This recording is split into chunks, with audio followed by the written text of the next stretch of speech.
Screencast 40, Building a Precision Design Report, Part 1. Where we left off last time was I had two reports that got data from the Color Lovers web service. The first was a list of the new palettes. Let's go ahead and preview that to recall what it is.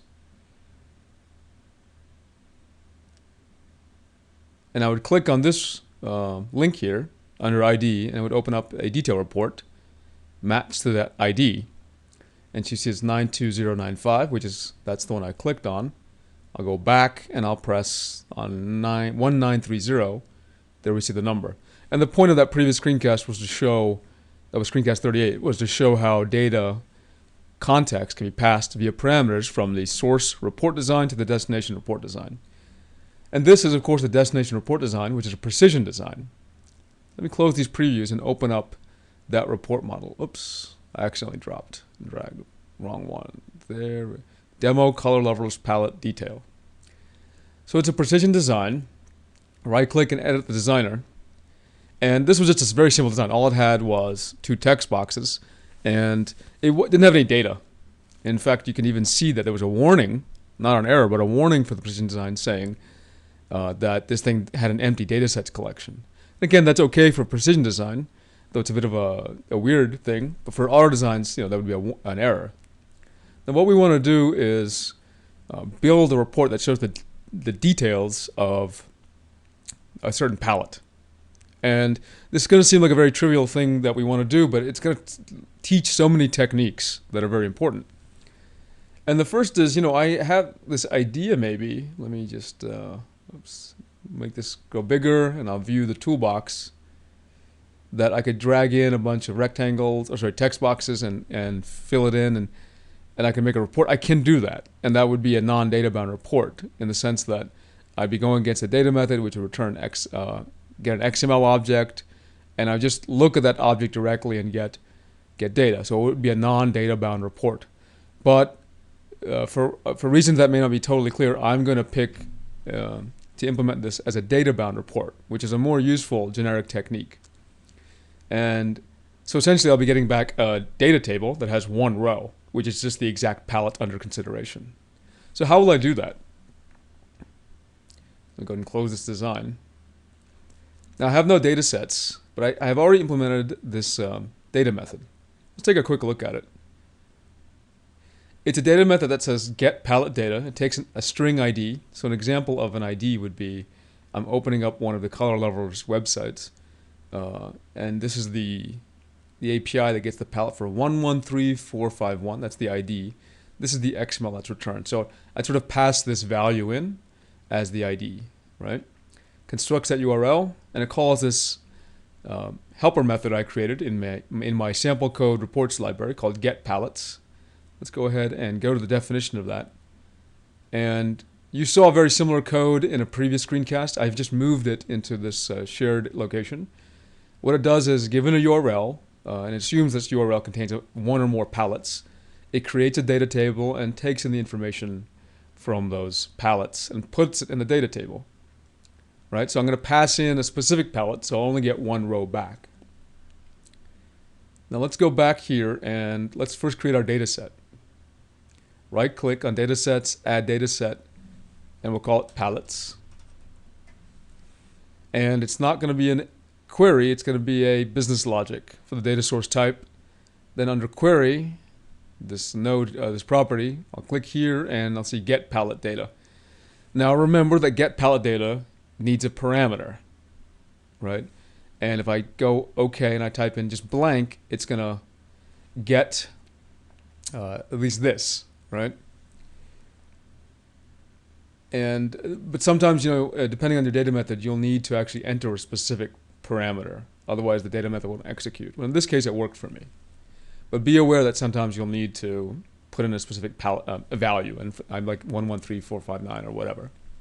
So I've got this palette. So let's go ahead and, previously we've been dragging like here to create a precision design, auto design. But in this case, I want to show you fully creating something from a precision design. So I'll go to the precision design and we'll edit using designer. And now let's think about how to reconstruct what we're used to in precision designs. Previously I showed you the toolbox by showing view toolbox, and you can guess probably from looking at these that I want to drag in a table, which I just have. And let me try right click on here. This is the detail. See, this is the detail row, and these are the header and the footer for this data region. I right click here and go to expression and I go to fields. I can select something here, right? It assumes it's going to use the data set of the report. Most often though, just to be specific, I like to take make sure that we're setting the data set name specifically to the data set we want, which is palettes in this case. I'd recommend you do that because it's very explicit. It's not ambiguous what this thing is bound to. So now how to put a field in there? Now I can, let's say I wanted, I don't know, the ID for example. And I just typed it in there. And then here I right clicked, then go to expression, and then under fields, I'll do ID again. And I just want you to see what's going to happen. Let's save this report. And let's preview. Okay, interesting. First of all, we see two IDs. We see capital ID and lowercase ID. If you remember my previous screencast, I actually added this parameter manually. I'll go ahead and type in a number. And let me go find actually a legal number for a moment. Right? 113451. Go to report. Okay. And you see the numbers in both places. But the question is, why did this parameter appear? And this was automatically added because the data set itself, the data method itself requires a parameter. So what I'm going to do is, I don't want to type in ID twice. That's kind of dumb. I'm going to remove that parameter. So let me close the designs. And see this? That's why it's lowercase ID. We sort of got that when we added the data set. And I'll go up here and I'm going to remove this ID, the one I manually added in the previous screencast. Let's go ahead and build and see if there are any complaints.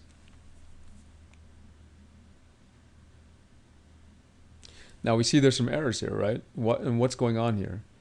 It says that this is complaining about the parameter, right? And it can't resolve this capital ID, right? So let's sort of fix the problems one by one, okay? The first is, let's go to the design here. And we have, how many errors? We have 6 errors actually. There's quite a few here.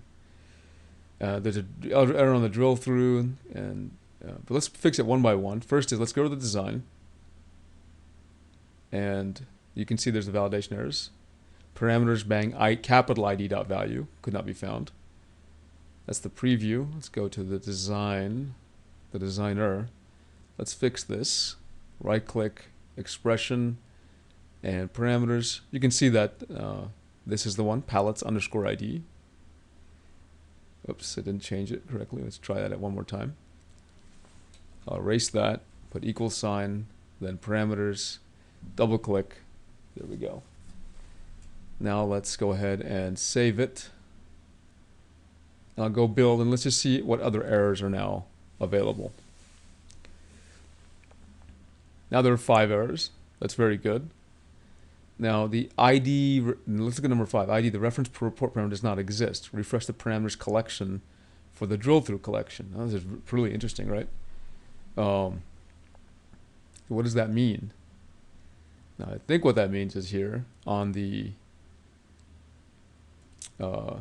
this is the, if you actually look here, this is actually not from the detail report, but from the source report.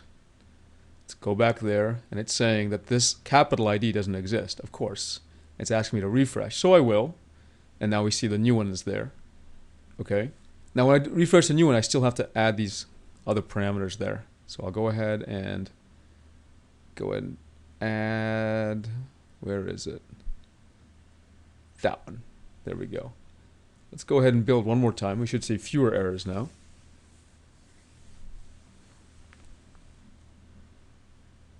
Okay, now it built. Let's go ahead and see if I can preview this. I'm going to have to copy that ID again, I'm afraid. Let's go ahead and preview this precision design. Okay, now we only have 1. Okay, it's all cool. And if I typed in this, let's say this added some extra numbers, what would have happened? And you notice I still get the number here because I'm just typing in I'm just displaying what the user typed in, but I got nothing here. And the reason for that is the data method actually executed and could not find that such a palette. So it returned, an empty table. So that's why there's nothing there. And let's go ahead and prove that by going into that precision design. And somewhere here there'll be a property, which is like the no rows message, right? And we'll just say no, we'll just type in no data. I'll even type in error. And you can see now what I'm talking about. I'll save it, which we have to do to precision designs. And then preview. This is for a legal value, right? Everything works. I'll just type in some other random. Error, no data, right? So that's how you can spot that situation with precision design. Now let's finish up. We want to get some data binding. So let's go back to the editor.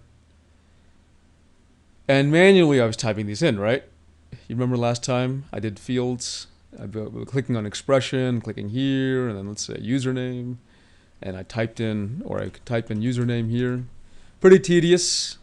Pretty tedious. But it works.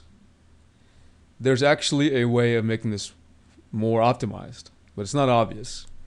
And what you want to do is, by the way, notice there are two menu items. One's called data and one's called report. And the reason I'm showing you both is, even I sometimes forget this. What I need to show is the data source for this report. And it's tempting to go to the report menu and click data sources, and you'll get this dialog, which does not help at all. What you're really looking for is in the data menu to go show data sources, and you'll see palettes under report data sets, right? Now watch this. I'm going to go ahead and just clean these values out, okay? I want you to watch what happens here. I'm going to take in the word title, and I'm just going to drag it to the detail row, which is this where these bars are. And notice automatically the expression was set with the caption there. Same with username, and then same with ID, right? And then let's go ahead and resize these. This won't look like a pretty report for a while. I'll resize this. And what we want to do is now add 5 columns for the colors. So I'll right click on the last column and make sure I showed you how to do that. Right click on there.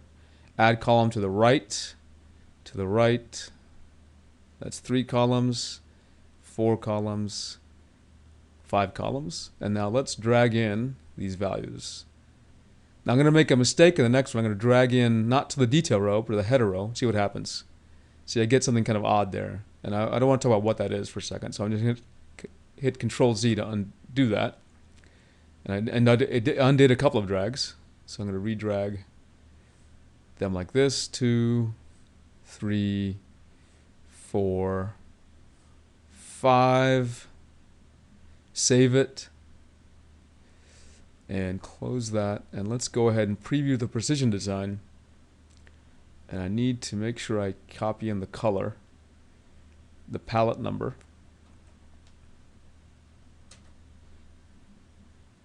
Okay, so 13459, apparently its title is Anaconda. And there we go. And just to prove it finally works, let's go to the palettes report and preview the auto design. And 1930, click here. Let's see if everything's hooked up correctly. There we go. Right, let me go back. It's called Cheer Up Emo Kid. And I click here and it's Cheer Up Emo Kid. So there I've shown you now not only going from a source report design to a destination report design, but also how to pass in context and more specifically how to use that context in querying data. So that was it for this part of the screencast. This is screencast 40, and in 41 we'll just keep on working on this example. See you then.